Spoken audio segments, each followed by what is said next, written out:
룻기 말씀을 계속 살펴보고 있습니다. 나오미가 모압으로 떠났었습니다. 그러다가 그 이방 땅 모압에서 철저하게 무너지고 망가지고 그 집안이 철저하게 망한 이후에 다시 베들레헴으로 돌아왔습니다. 돌아와서는 이제 어떻게 살았는가, 과연 돌아와서는 그의 삶이 어땠는가, 이것을 이제 2장부터 설명을 하고 있습니다. 2장부터 이제 새로운 인물도 한 명 등장을 합니다. 보아스라는 인물입니다. 하나님께서 이 보아스를 어떻게 말씀하시는지, 그리고 그 보아스하고 이 룻하고 어떻게 연결이 되는지, 이제 이 내용들이 앞으로 이제 소개가 될 겁니다. 여러분 잘 들어보시기를 바랍니다. 하나님께서 과연 이 무너진 집안을 어떻게 다시 세워가시는지, 무너진 가문을 어떻게 다시 세워가시는지를 잘 들어보시면 우리 가문이, 우리 가정이 어떻게 하면 회복될 것인지를 알 수 있게 될 겁니다.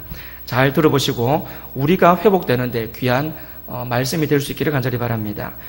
1절 말씀을 보시면요, 나오미의 남편 엘리멜렉의 친족으로 유력한 자가 있었다 하는데 그의 이름이 보아스였다라고 말합니다. 보아스라는 인물이 등장을 합니다. 하나님의 일하시는 방법이 참 때로는 우리가 생각하지 못했던 방법으로 일하시는 경우들이 많은 것을 우리는 경험을 합니다. 내 생각에는 당장 먹고 살기가 힘드니까 어디선가 양식이 좀 넉넉하게 생겼으면 좋겠고, 내 생각에는 당장 기거할 집이 없으니 집이 하나 뚝딱 생겼으면 좋겠고, 내 생각에는 이게 항상 우리 생각이 항상 앞섭니다. 그래서 기도도 어떻게 합니까? 내 생각에 나에게 필요한 것을 구할 때가 참 많습니다.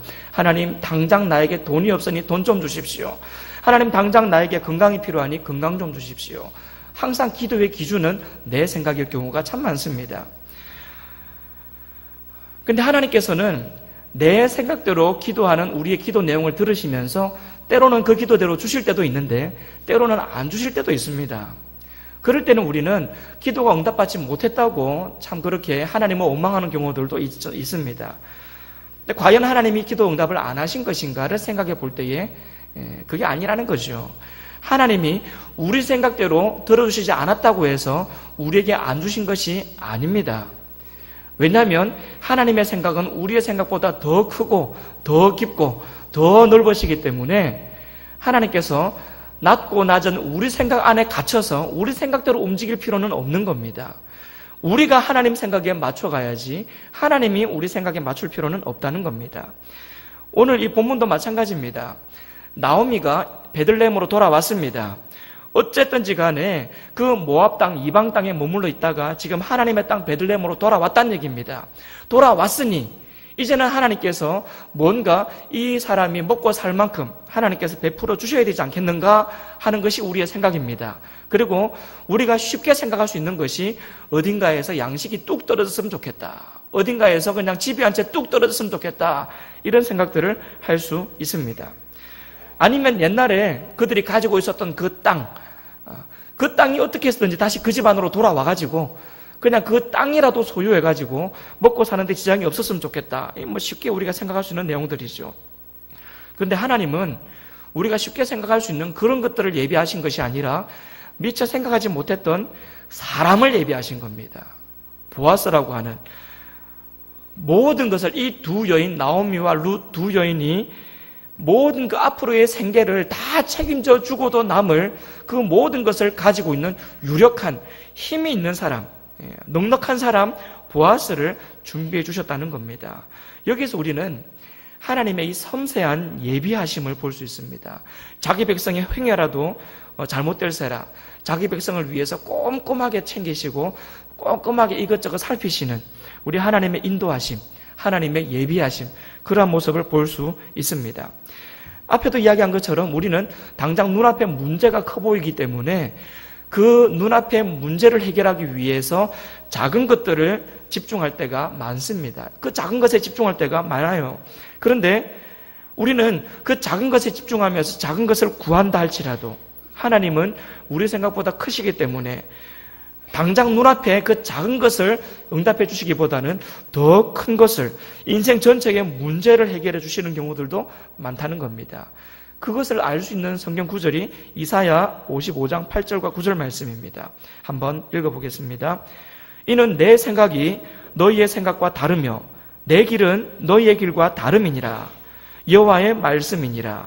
이는 하늘이 땅보다 높음 같이 내 길은 너희의 길보다 높으며 내 생각은 너희의 생각보다 높음이니라. 뭐라 그러십니까? 하나님이 우리 생각보다 더 높답니다.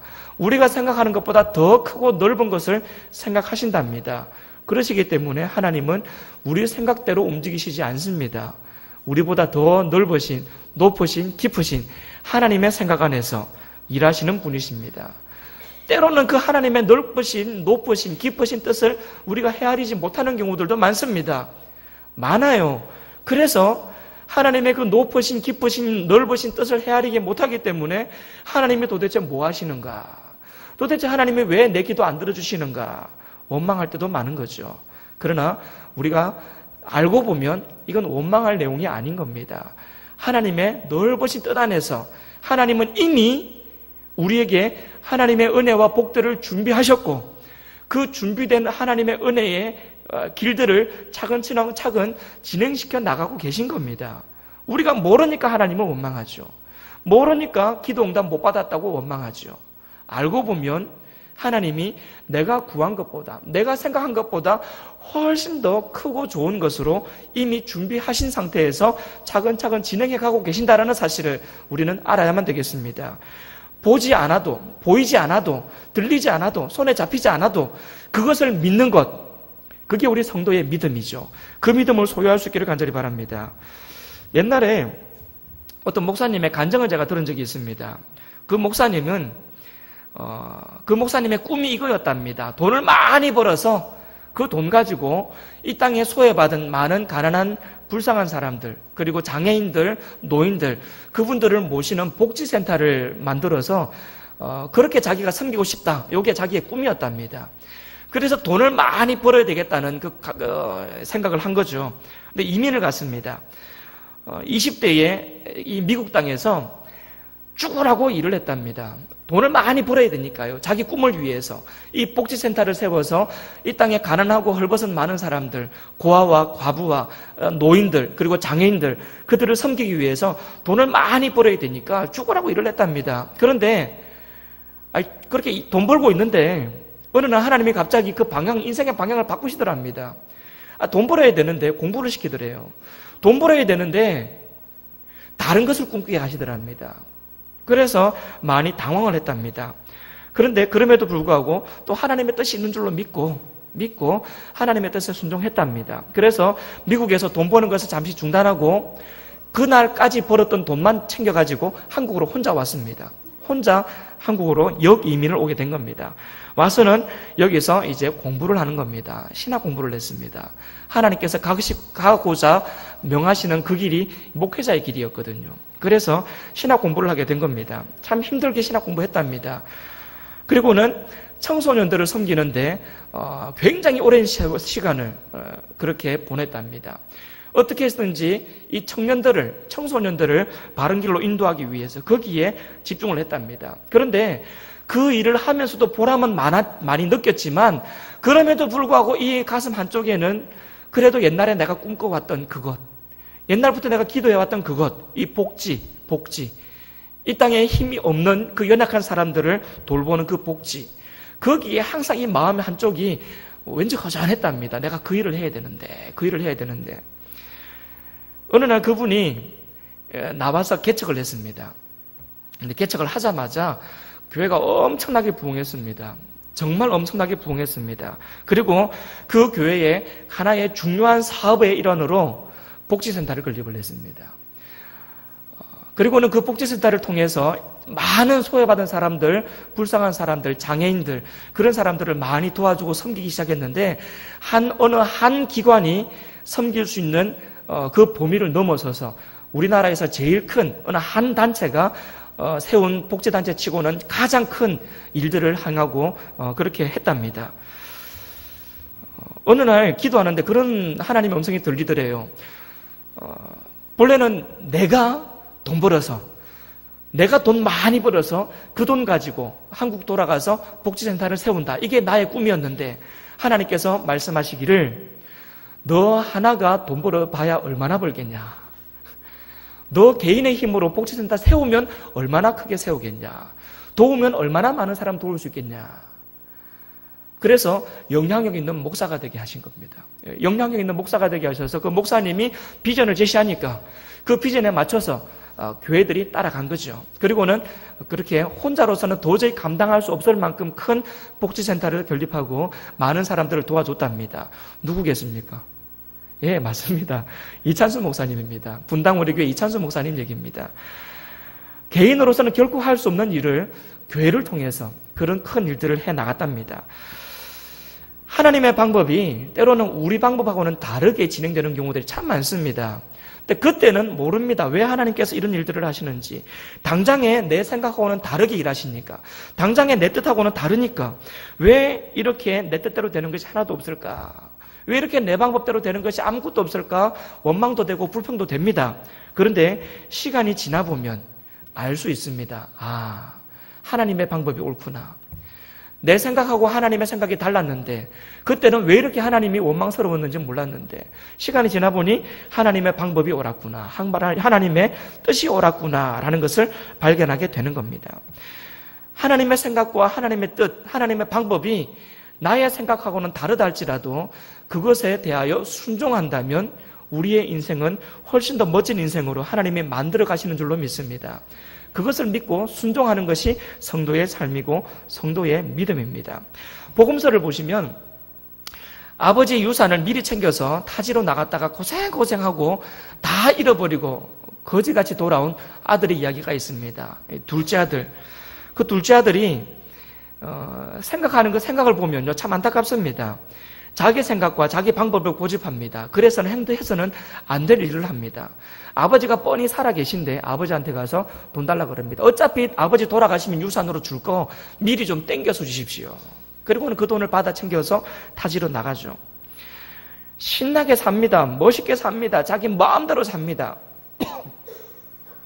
결국은 금방 가지고 갔던 돈이 다 없어집니다. 그리고는 어떻게 해서든지 먹고는 살아야 되겠고 남의 집에 돼지 치는 이로 그렇게 취직을 하죠. 그런데 배가 너무 고프니까 차라리 그 돼지가 먹는 그 쥐염 열매, 그 돼지 밥으로라도 자기 배를 채우고 싶었는데 그마저도 주는 사람이 없어서 배를 굶었다는 그런 이야기가 있습니다. 그래서 생각하다가 아버지께로 돌아가야 되겠다. 내가 여기서 이러고 있을 게 아니라 아버지께로 돌아가야 되겠다. 그래서 아버지께로 돌아가죠. 그래도 염치는 있어서 아버지 아들이라고 나를 대하지 마시고 차라리 종놈으로 나를 대하십시오. 그러면서 그 집으로 들어갑니다. 아버지가 껴안아 주시죠. 너는 내 아들이다. 여러분 그 상황에서 그 아버지가 이 유산 물려달라고 하는 아들을 바라보면서 어떤 마음이 들었을까요? 제가 저렇게 나가서는 안 되는데 저렇게 나가봐야 금방 망할 텐데 아버지는요 뻔히 압니다. 왜요? 아버지도 그런 젊은 시절을 거쳐왔거든요. 뻔히 알거든요. 이 아들이 어떤 상태인지 어떤 마음인지 아버지는 그 자식을 뻔히 봐왔기 때문에 오랜 세월 봐왔기 때문에 다 압니다. 그래서 얘가 그렇게 뛰쳐나가면 곧 망하게 될 것이라는 것도 압니다. 그런데 이 아들은 자기 고집을 그대로 부리고 있습니다. 자기 고집을 부리고 있어요. 그리고는 결국은 철저하게 망해서 고생하다가 돌아왔죠. 자, 그러고 보면 우리 사람들의 삶을 그냥 이 두 종류로 나눌 수도 있을 것 같아요. 첫 번째는 나보다 이 지혜가 있는 사람들의 말을 잘 듣고 순종해서 그 고생을 피하면서 답을 찾아내는 그러한 사람이 있는 반면에 또 어떤 사람은 끝까지 자기 고집 부리다가 자기가 직접 몸으로 고생이라는 고생은 다 해보고 그리고 나서 답을 찾아내는 사람이 있는 것 같습니다. 어떤 사람은 그냥 다른 사람의 경험을 도움받아서 내가 안 해보고도 그러면 안 되는 거구나라는 답을 찾아내는 사람. 또 한 사람은 무조건 내 생각, 내 고집을 부리다가 내가 철저하게 망해보고 이러면 안 되는 거였구나라는 것을 깨닫는 사람. 여러분은 어떤 인생을 지금까지 살아오셨습니까? 여러분의 자녀는 어떤 인생을 사셨으면 좋겠습니까? 두 번째 인생이 아니라 실수할 뻔했습니다. 두 번째 인생이 아니라 첫 번째 인생이 복된 인생이죠. 지혜로운 사람들의 말을 듣고 그 말에 따라서 내 삶 속에 실수를 줄일 수만 있다면, 내 삶 속에 멀리 돌아가는 이것을 좀 더 시간 단축할 수 있다면, 내 인생을 아낄 수 있다면, 그래서 하나님께서 기뻐하시고 원하시는 인생을 좀 더 많이, 빨리, 풍성하게 살아갈 수 있다면 그게 복된 인생이죠. 여러분, 지금부터라도 복된 인생 살아갈 수 있기를 간절히 바랍니다. 그리고 우리의 자녀들이 바로 이와 같은 복된 인생 살아갈 수 있기를 간절히 바랍니다. 사춘기 애들한테 이야기하면 자주 이런 얘기를 하죠. 내 생각에는 엄마 아빠 생각하고 다르다는 거죠. 내 생각이 따로 있다는 겁니다. 아버지 어머니가 아무리 이야기해도 내 생각은 따로 있다는 거죠. 여러분, 그 얘기를 듣고 있는 부모님의 입장이, 부모님의 마음이 어떨 것 같습니까? 저러면 고생할 텐데, 나도 한때 저래 봐서 아는데, 저러면 죽으라고 나중에 고생하는데, 훨씬 더 둘러가는데, 부모님은 아는 겁니다. 근데 자식들은 말 안 듣죠. 말 안 듣습니다. 얼마나 말 안 듣습니까? 끝까지 부모 말 안 듣고 자기 마음대로 살죠. 그리고는 대체적으로 부모님이 예상했던 것처럼 그렇게 고생합니다. 그리고는 나중에서야 정신 차리고 다시 돌아오려고 하면 돌아갈 길이 참 먼 거죠. 참 멀리 가서. 너무나 멀리 갔기 때문에 돌아올 길이 참 멉니다. 그래서 돌아오느라고 또 시간을 많이 허비합니다. 그러다 보면 할 수 있는 일들이 많이 축소가 되죠. 처음부터 준비했더라면 훨씬 더 빨리 더 많은 일을 할 수 있었을 텐데, 부모 말 안 듣고 멀리 다니느라고, 그래서 훨씬 더 많은 일들을 못하는 경우들도 많다는 겁니다. 부모들의 생각, 저러면 안 되는데, 우리를 보시면서 저러면 안 되는데 하고 있는 분이 한 분 계십니다. 누구 계십니까? 하나님이십니다. 저렇게 살면 안 되는데. 내가 계속해서 믿음대로 살아야 된다고 이야기하고 있는데, 내가 계속해서 이 말씀에 맞게 살아야 된다고 이야기하고 있는데, 저러면 안 되는데. 왜? 사람들은 계속해서 내 생각에는 하나님의 말씀대로 사는 것보다는 세상이 이야기하는 그 모습대로 살아가는 게 더 지혜로워 보이고, 더 빨라 보이고, 더 정확해 보이거든요. 그래서 그 길로 가거든요. 내 생각에는 요 길이 옳다는 겁니다. 근데 그런 우리의 모습을 보면서 하나님이 저러면 안 되는데, 고생할 텐데 하고 계신 거죠. 하나님이 이 땅의 창조주가 되십니다. 하나님이 역사의 주관자가 되십니다. 하나님보다 더 정확한 사람이 누가 있겠습니까? 하나님보다 더 정확하게 삶을 내다보고 예견하는 사람이 누가 있겠습니까? 우리 하나님이 창조주가 되시고 역사의 주관자가 되시기 때문에 가장 정확하신 분입니다. 그 정확하신 하나님이 우리에게 이 말씀을 주신 겁니다. 그러면서 이 말씀대로 살라고 말씀하시는 겁니다.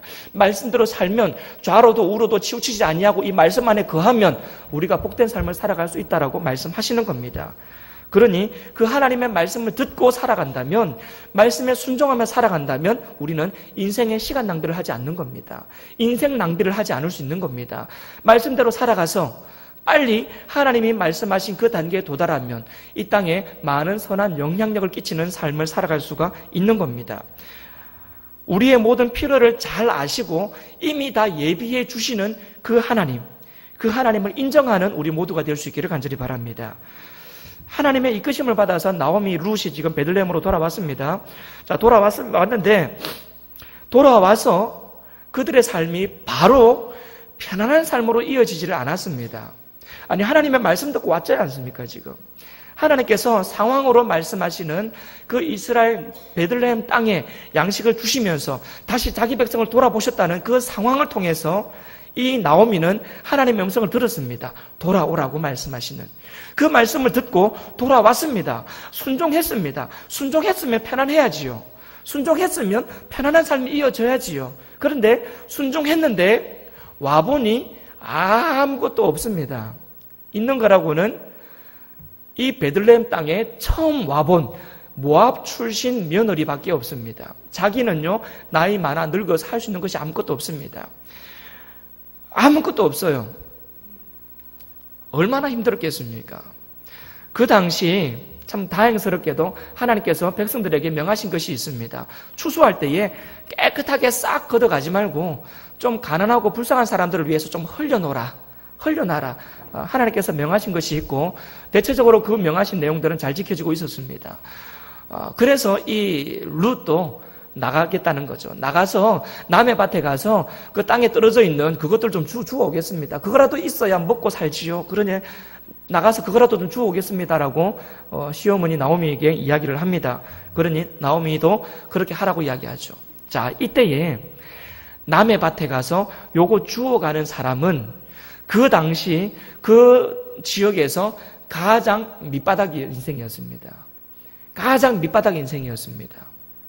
그 밑바닥 인생, 도저히 다른 사람의 도움이 없이는 살 수 없는 인생, 그들을 위해서 예비된 것이 땅바닥에 흘려놓는 거였고, 그 땅바닥에 흘려놓은 것들을 주워가는 사람들이 바로 그 당시 그 사회에서 가장 밑바닥 인생을 사는 사람이었습니다. 고아들, 과부들, 아무것도 할 수 없는, 그 지역에서는 아무것도 할 수 없는 다른 지역 나그네들, 이런 사람들이었습니다. 이 사람들이 이제 그것을 주워가는데, 기껏 하나님이 오라고 해서 왔는데, 와가지고 결국 한다는 것이 땅에 떨어져 있는 남의 것들을 주워가서 자기 생계를 이어갈 수밖에 없는 그런 밑바닥 인생이었다라는 겁니다. 여러분, 나중을 보면 여러분, 룻이 어떤 사람입니까? 룻이요, 다윗의 조상입니다. 이 다윗 왕족의 조상입니다. 그리고 더 나중에를 보시면 예수 그리스도의 조상입니다. 예수 그리스도가 이 룻을 통해서 나중에 이렇게 오십니다. 그 가문을 통해서 오십니다. 대단한 사람입니다. 룻이요, 이방 여인이라고 그렇게 쉽게 보시면 안 됩니다. 룻이 대단한 사람입니다. 그런데 그 룻을 하나님이 지금 어떻게 인도하십니까? 그 대단한 다윗의 조상이 되어야 되고 예수 그리스도의 조상이 되어야 될 그 룻을 하나님께서 어떻게 훈련시키십니까? 바깥에 나가서 그 땅바닥에 흘려놓은 그 이삭 줍는 그 일을 하라는 겁니다. 얼마나 여러분 이거 비참한 일입니까? 얼마나 비참한 일입니까? 그럼에도 불구하고 룻은 이 자신의 자존심이나 체면 이런 거 생각 안 합니다. 그냥 밑바닥으로 내려가는 그 일을 기꺼이 합니다. 거부 안 합니다. 그냥 밑바닥으로 내려갑니다. 만약에 룻이 이 밑바닥으로 내려가는 것을 거부했다면 내가 어떤 사람인데 내가 그런 일을 해. 나는 그런 일은 못해. 차라리 굶어 죽으면 죽었지. 그런 일은 못해. 만약에 그렇게 자존심을 내세웠다면 그 사람은 이 보아스를 만날 수가 없었을 겁니다. 왜냐하면 바로 그 밑바닥 그 현장에서 보아스를 만났고 보아스와의 만남을 통해서 그의 인생이 완전히 역전이 되거든요. 그러니 이 밑바닥으로 내려가는 이 일을 거부하지 말아야 했던 겁니다. 거부하지 말아야 했습니다. 그리고 감사하게도 룻은 그것을 거부하지 않았습니다. 밑바닥까지 꺼리낌 없이 내려갔습니다. 그리고 거기에서 양해를 구하면서 땅에 떨어져 있는 이삭 줍는 그 일을 최선을 다해서 합니다. 낮아지기를 부끄러워하지 않았습니다. 그래서 그는 나중에 하나님의 은혜를 받을 수 있었습니다. 내 생각에 나는 그런 일 할 사람이 아니지. 내 생각에 내가 거기까지 가면 안 되지. 그래도 그렇지. 그래도 그렇지. 내가 어떻게 그런 일까지 하나? 여러분, 사람 생각입니다. 내 생각입니다. 내가 그래도 명색이 좀 높은 데 올라가 있어야 사람 대접 받지. 높은 데 올라가 있어야 사람 대접 받으면서 다른 사람에게 선한 영향력을 끼치지. 내가 그래도 저점은 올라가야지. 나는 저 정도는 올라가야 될 사람이지. 그건 내 생각입니다. 그건 내 생각이에요. 그래서 거기만 쳐다보고 있으면요, 어떻게 삽니까? 거기만 쳐다보고 있으면 하나님께서 우리를 위해서 예비하신 그 길이 우리를 스치고 지나갈 수도 있다라는 사실을 우리는 기억해야만 합니다. 하나님께서 낮아지라고 말씀하시면, 낮아지라고 인도하시면 낮아지는 그 길로 우리는 내려갈 수 있어야 되는 겁니다. 그리고 거기에서 예비하신 우리를 위하여 예비하신 하나님의 그 예비하신 것들을 볼 수 있어야 되는 겁니다. 낮아지기를 여러분 두려워하지 마십시오. 낮아지는 거기에서도 하나님은 역사하고 계십니다. 낮아지는 거기에서 하나님이 예비하신 그 예비하심이 있습니다. 그것을 우리는 기대하고 기꺼이 낮아질 수 있어야만 되겠습니다. 저한테도 참 귀한 경험이 있습니다. 전도사 시절에 저도 참 고생을 많이 했습니다. 지금 목사가 됐으니까 이제는 뭐 그때하고는 비교하면 정말 행복하게 살죠. 지금은 정말 부유하게 사는 겁니다. 그때에 비하면. 전도사 시절에요, 참 힘들었습니다. 사실 저는요, 결혼하기 전까지만 해도 용돈 받아 살았습니다. 그리고 아버지가 직장 생활을 하셨기 때문에 그다지 그렇게 힘든 삶은 제가 경험해 보지를 못했습니다. 그냥 용돈 받으면서, 제가 특별히 용돈 받으면서 그 용돈 가지고 제가 쓸 게 없습니다. 저는 대학 다닐 때부터 신학대학 신학과를 다녔기 때문에 제가 뭐 남들처럼 뭐 담배를 핀 것도 아니고 술을 마신 것도 아니고 뭐 나가서 막 즐기느라고 돈을 흥청망청 쓴 것도 아니기 때문에 용돈을 받아도 용돈을 쓸 데가 없었습니다. 그래서 그다지 그냥 돈에 대해서는 그다지 어렵지 않게 살았습니다. 근데 결혼하고 나서 이제 문제가 생긴 거죠. 결혼하기 전에 아버지가 명예퇴직을 당하시면서 조금씩 힘들어지기 시작했고, 결혼하고 나서는 뭐 양쪽 집안이 다 이렇게 뭐 그렇게 여유 있는 집안이 아니었기 때문에, 결혼하고 나서는 이제 저하고 집사람하고 둘이서 저희 집을 이제 어떻게 해서든지 생계를 꾸려 나가야 되는 상황이었습니다. 전도사 사역을 할 때 교회에서 사례를 25만 원, 그 다음 해에 30만 원, 그 다음 해에 35만 원 이렇게 받았습니다. 그러니까 이것 가지고는 생활이 안 되는 거죠. 그래서 저희 집사람이 일을 했습니다. 그래서 이제 어쨌든 먹고 사는데 지장은 없었는데, 임신을 하고 애를 낳으면서 문제가 생겼습니다. 우리 집사람이 일을 못하니까 제가 일을 해야 되는 겁니다. 그래서 학교를 휴학을 했습니다. 뭐 제가 학교에서 공부할 수 있는 상황이 아니었으니까요. 학교를 휴학하면서 주중에는 일을 하고 주말에는 교회 사역을 하고 전도사로 이런 생활을 꽤 오랫동안 했습니다. 근데 제가 일을 하는데 제대로 된 직장에서 제대로 취직을 할 수가 없었습니다. 왜냐하면 수요 예배가 있으니까 수요 예배는 가야 되거든요. 그러니까 좀 빨리 가야 되는 겁니다. 금요일에 금요 기도에 가야 되는 겁니다. 토요일에는 또 전도사라도 토요일에는 출근해야 됩니다. 교회로. 이러니까, 그리고 여름 되면 애들 데리고 수련회도 가야 됩니다. 뭐 수련회 뭐 중고등부 수련회도 있고 뭐 교회에서 다른 일 있으면 방학 때는 그때는 교회도 출근해야 되니까, 이게 제가 뭐 편하게 골라서 직업을 가질 수가 없는 상황이 아니었습니다. 그러다 보니까 할 수 있는 일이 정말 없더라고요. 그래서 PC방에 아르바이트를 시작했습니다. 하루 12시간. 그런데 그 당시 PC방은 담배를 다 피웠거든요. 전도사가 담배 연기 자욱한 그 PC방에 앉아가지고 주로 했던 일이 뭐냐면 재떨이 치우는 일이었습니다. 하루에 제가 몇백 개의 재떨이를 치웠습니다. 그리고 재떨이 깨끗하게 씻어가지고 다른 사람 앞에 또 갖다 놓고, 그리고 또 재떨이 좀 찼다 싶으면 그 재떨이 치우고, 또 깨끗하게 재떨이 씻어서 갖다 놓고, 전도사가 그 일을 한 겁니다. 몇 달을 그 일을 했습니다. 꽤 오랫동안 했습니다. 근데 문제가 생겼습니다. 담배 냄새가 제 몸에 빼이기 시작하는 겁니다. 이게 수요 예배 가야 되는데, 금요 기도에 가야 되는데, 이게 토요일에까지도 이 담배 냄새가 막 빼이니까요. 왠지 몸에서 담배 냄새가 나는 것 같아요. 신경이 쓰입니다. 성도들이 나를 보고 내 옆을 지나가면서 혹시라도 이 담배 냄새 맡지를 않을까. 이게 신경이 쓰이는 겁니다. 차라리 물어보면, 전도사님 몸에서 담배 냄새 나요. 말이라도 하면 제가 대답이라도 해주죠. PC방에서 아르바이트 해서 그렇습니다. 대답이라도 해주죠. 안 물어보고 뒤에서 수군거리는 게 무서운 겁니다. 이게 무서운 거예요.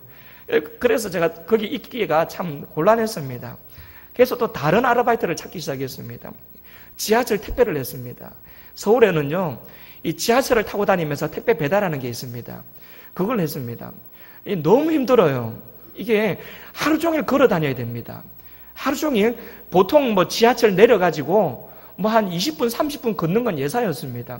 20분, 30분 걸어가서 배달 전달해주고 또 20분, 30분 걸어가서 지하철역까지 오고 막 그러다 보니까 너무 힘들어요. 너무 지칩니다. 돈도 얼마 못 벌어요. 그래서 또 다른 걸 했습니다. 이런 인쇄소 같은 비슷한 데 취직해가지고 하루 종일 그 기계 돌리는 그 일도 해보고, 하여튼 그러다가 어떤 일까지 했냐면요, 부동산 회사에 취직해가지고 땅 파는 일까지 해봤습니다. 전화를 걸어요. 전화번호부를 가지고 그냥 모르는 사람들한테 하루에 몇백 통의 전화를 다 하는 겁니다. 안녕하십니까? 어느 회사입니다. 혹시 땅 살 생각 없으십니까? 몇 년 지나면 몇 배로 뻥튀기가 됩니다. 땅을 팔는 그런 일도 해봤습니다. 몇 달 동안 했는데 하나도 못 팔았어요. 한 명도 제가 못 팔았습니다. 한 명한테도. 주변 사람들이 그거 하지 마라 그래요. 옳지 않은 일이라고 하지 말라 그래요. 그래서 결국은 땅 한 번도 못 팔아보고 그것도 그만뒀습니다. 더 젊은 시절에는 막 화장실 청소도 제가 해봤고요. 하여튼 별의별 일을 제가 다 해봤습니다. 근데 그 시절에 또 한 가지 겹친 게 뭐냐면, 둘째가 우리 딸인데, 딸이 뱃속에 생겼을 때에 문제가 생겼습니다. 양수가 없대요. 그러니까 애가 뱃속에서 자라려면 양수가 충분히 있어야 되는데 양수가 없대요. 그러니까 병원에서 뭐라고 진단하냐면 애 못 자란대요. 이게 양수가 있어야 자랄 수 있는데 양수가 없어서 못 자란대요. 왜 조금 있다가 아마 죽을 거래요. 그러니까 차라리 더 크기 전에 결단을 하라 그러더라고요. 다른 병원 갔습니다. 의사 믿을 수가 없어서. 다른 병원 갔는데 또 똑같이 이야기를 해요.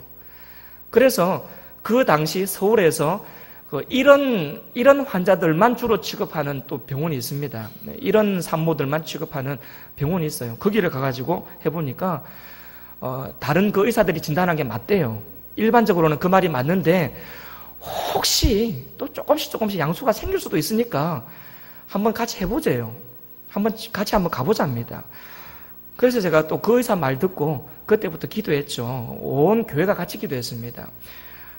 근데요, 감사하게도 애가 뱃속에서 조금씩 자랄 때마다 딱 안 죽을 만큼 양수가 조금씩 생기더라고요.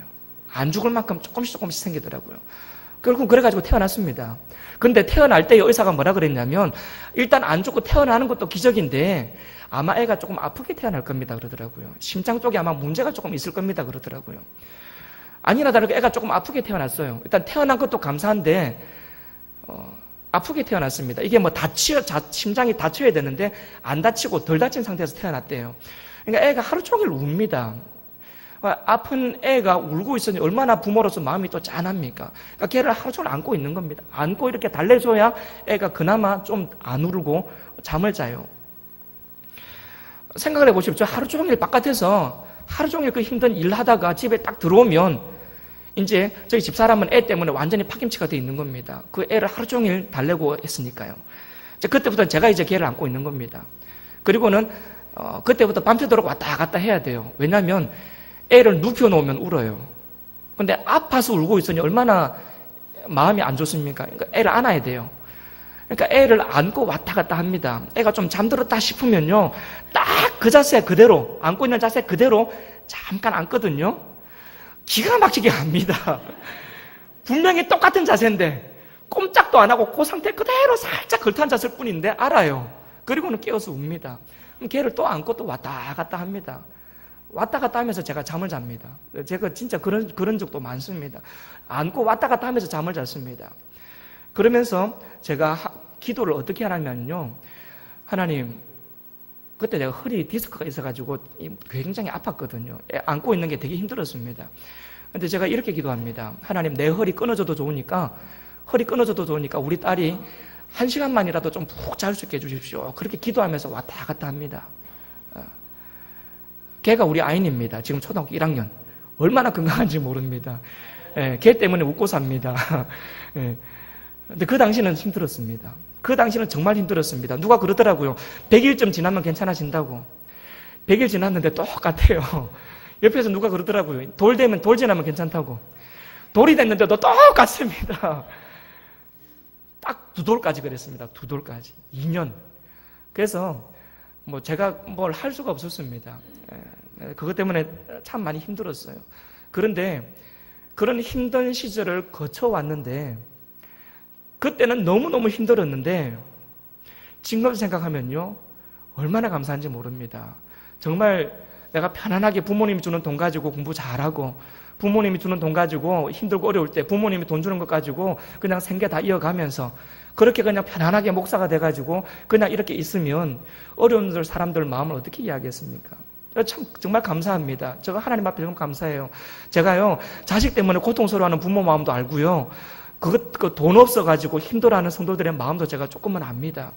정말 단돈 얼마가 없어가지고 손이 바들바들 떨리는 그 성도들의 마음도 제가 알고 있고요. 정말 생활이 힘든데 11조 얼마 그거 내는 것, 그거 얼마나 힘든 일인지 제가 압니다. 제가 알아요. 제가 그래 봤으니까요.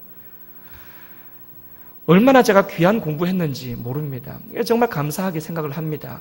시간 지나 보니까 알겠더라고요. 하나님이 저를 좋은 목사 만들려고 그때 그 고생하게 만들었구나.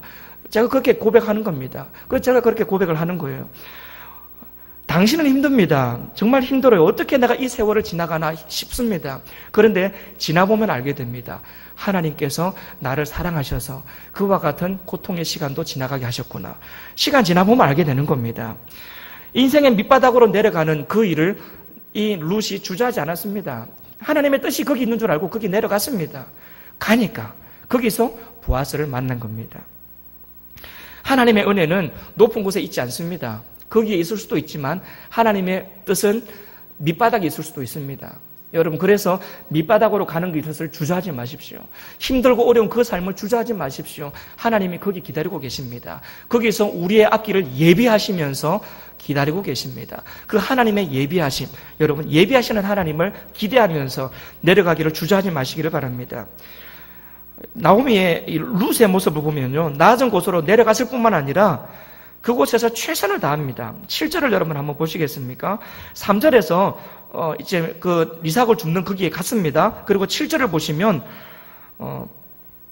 자, 7절 읽어보겠습니다. 그의 말이 나로 베는 자를 따라 단 사이에서 이삭을 죽게 하소서 하였고, 룻이 그랬답니다. 그리고는 아침부터 와서는 잠시 집에서 쉰 외에 지금까지 계속하는 중입니다. 라고 지금 중간에서 그 전체적으로 관리하는 사람이 이야기를 해주고 있습니다. 보아스한테. 저 룻이 아침부터 나와가지고 중간에 집에 잠깐 가서 쉬고 나온 거 빼고는 하루 종일 지금 저러고 있습니다. 그걸 이야기해 주는 겁니다. 그게 이 보아스에게는 또 좋게 들린 겁니다. 낮은 그 자리에서 최선을 다해서 일하고 있는 그 모습, 그 모습이 보아스에게 좋게 들린 거죠. 그리고 11절도 한번 보십시오. 11절을 보시면 보아스가 그에게 대답하여 이르되, 이제 룻에게 이야기하는 겁니다. 내 남편이 죽은 후로 네가 시어머니에게 행한 모든 것과 내 부모와 고국을 떠나 전에 알지 못하던 백성에게로 온 일이 내게 분명히 알려졌다라고 지금 보아스가 이야기를 합니다. 룻에게요. 그러니까 지금까지 지나온 모든 과거의 일들이 알고 보니까 전부 다 연결고리였던 겁니다. 보아스가 이 룻에 대한 얘기를 다 전해 들었습니다. 무슨 얘기를 전해 들었냐면요, 남편이 죽은 후에 그가 시어머니를 어떻게 지극정성으로 살폈는지, 보살폈는지 그걸 들었습니다. 그걸 들었습니다. 그리고 그가 자기 고향 모압 땅을 떠나서 여기까지, 이 베들레헴 땅까지 오게 된 것도 들었습니다. 그리고 지금 이 중간 또 관리자를 통해서 아침부터 지금까지 열심히 일한다는 소식도 들은 겁니다. 이 지나온 모든 세월들이 이 보아스에게 들리면서 보아스가 결국은 그 룻과 맺어지는 굉장히 중요한 역할을 하는 겁니다. 중요한 매개가 되는 겁니다. 지난날에 대충대충 살았더라면, 시어머니를 대충대충 여겼더라면, 시어머니와 함께 여기 오지 않았더라면, 이 낮은 곳에 와서 이 낮은 자리 밑바닥에 처하는 이것을 주저했더라면, 거기 와서 설렁설렁 대충대충 일했다면, 어느 것 하나 삐뚤어졌어도 결코 이루어지지 않았을 그 일이, 모든 그때그때 상황 속에서 최선을 다해서 일을 하고 보니, 나중에 보니 그 모든 지나왔던 세월들이 다 연결고리가 되는 겁니다. 회복을 위한 연결고리요. 회복을 위한 연결고리. 그래서 결국은 그 모든 일들을 통해서 룻이 이 보아스와 나중에 연결이 되게 되고, 결국 그의 삶이 그냥 모압 땅에서 쓰러져 없어질 뻔했던 그의 인생이 다윗의 조상이 되고 예수 그리스도의 조상이 되는 기가 막힌 그러한 일들이 되게 된 거죠. 여러분, 이 일들을 본다면 우리는요, 낮은 곳에 처해서 그 밑바닥 인생 사는 것을 주저하지 말아야 되겠고, 거기에서 최선을 다하는 삶을 또한 살아야 되겠습니다. 나는 이런 일할 사람이 아닌데 생각하면서 건성건성 일하면요, 하나님께서 그를 통해서 일하시지 않으실 수도 있는 겁니다. 그 낮은 곳에서 소홀해 보이는, 그냥 별거 아닌 것처럼 보이는 그 일에 최선을 다할 때에 하나님은 그를 통해서 또 일하시는 겁니다. 뭐라 그럽니까? 착하고 충성된 종에게 뭐라 그럽니까? 네가 작은 일에 충성하였음에 내가 너한테 큰 일도 맡기겠다 그러시지 않습니까? 낮아 보이는 그 일, 별거 아닌 것처럼 보이는 그 일, 누가 알아주지 않는 그 일, 그 일에 내가 최선을 다하며 열심히 살아갈 때에 하나님께서 우리를 보시면서 칭찬하시는 겁니다. 잘했다 칭찬하시면서 네가 작은 일에 그토록 충성했으니 내가 너한테 큰 일도 맡기겠다 말씀하시는 겁니다. 그리고는 하나님의 예비하셨고 준비하셨던 그런 모든 은혜와 복된 일들이 우리의 삶 속에 하나하나 더해지는 겁니다. 어떨 때예요? 작은 일에 충성했을 때요. 아무도 보지 않을 그때에 다른 사람을 향해서 하나님의 마음, 자비의 마음, 헤세드의 마음으로 그를 섬겼을 때요. 정말 별 볼 일 없어 보이는 그 연약한 사람을 섬겼을 때에, 별 볼 일 없어 보이는 그 일에 최선을 다했을 때에 하나님은 그 모든 과정들을 다 돌아보시면서 우리에게 더 큰 일들, 기가 막힌 일들, 기가 막힌 회복의 역사들을 일으켜 주시는 겁니다. 여러분, 이와 같은 기가 막힌 회복의 역사들이 남 얘기가 아니라 바로 저와 여러분들에게도 일어나기를 간절히 바랍니다. 이 엄청난 회복의 역사, 이전에는 생각도 못했던 그런 회복의 역사들이 저와 여러분의 삶 속에 이어질 수 있기를 간절히 바랍니다. 여러분, 제가 지금 몇 가지를 이야기했습니다. 하나님의 생각이 우리의 생각과 다르다는 이야기를 했었고요. 때로는 우리를 밑바닥으로 인도하시는다는 이야기도 했고요. 그리고 그 밑바닥에서도 불평하지 않냐고 최선을 다하는 그러한 삶의 모습이 필요하다는 이야기를 했습니다. 여러분, 다 기억 안 나더라도 뭔가 하나의 내용이라도 여러분 마음속에 새겨지기를 간절히 바랍니다. 그래서 이 말씀이 내 가슴 속에 새겨져서 그 말씀 붙들고 살아가는 저와 여러분의 삶이 되기를 간절히 바랍니다. 말씀 붙들고 살아갈 때에, 그때에 우리의 삶의 회복은 시작이 됩니다. 그 회복을 다 맞이하시는 저와 여러분의 삶이 될 수 있기를 주님의 이름으로 축복합니다. 기도하겠습니다. 하나님, 감사합니다. 참 부족하고 연약한 우리들인데 아무것도 볼 것 없는, 볼품없는 인생인데 그럼에도 불구하고 우리를 하나님의 자녀로 삼아주시고 하나님의 많은 일들을 우리를 통하여 이루어 가시니 참으로 감사를 드립니다. 때로는 그 일이 아무도 알아주지 않는 낮고 낮은 일이라 할지라도, 정말 고생하는 일이라 할지라도, 그럼에도 불구하고 하나님이 인도하심이 있는 줄로 믿고 하나님의 예비하심이 있는 줄로 믿고 그때그때 그 순간순간마다 최선을 다하는 삶을 살아갈 수 있도록 도와주옵소서. 그래서 결국은 우리를 회복으로 인도하실 하나님을 우리가 경험할 수 있도록 도와주옵소서.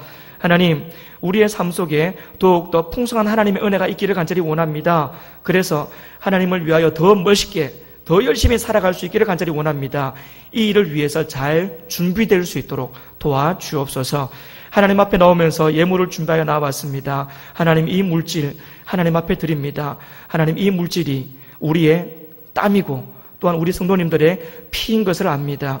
하나님, 이 소중한 것을 하나님 앞에 드리오니 하나님 받아주시고 우리에게 더 큰 하나님의 은혜와 복으로 채워주시옵소서. 더 풍성한 은혜로 채워주셔서 더 주를 위하여 많이 드리고 그리고 더 많이 이웃을 위하여 헌신하고 쓰고 나누며 베푸는 삶을 살아갈 수 있는 풍족한 삶이 될 수 있도록 도와주옵소서. 이 자리에는 우리 모든 성도들에게 그와 같은 은혜 허락하여 주옵소서. 감사드립니다.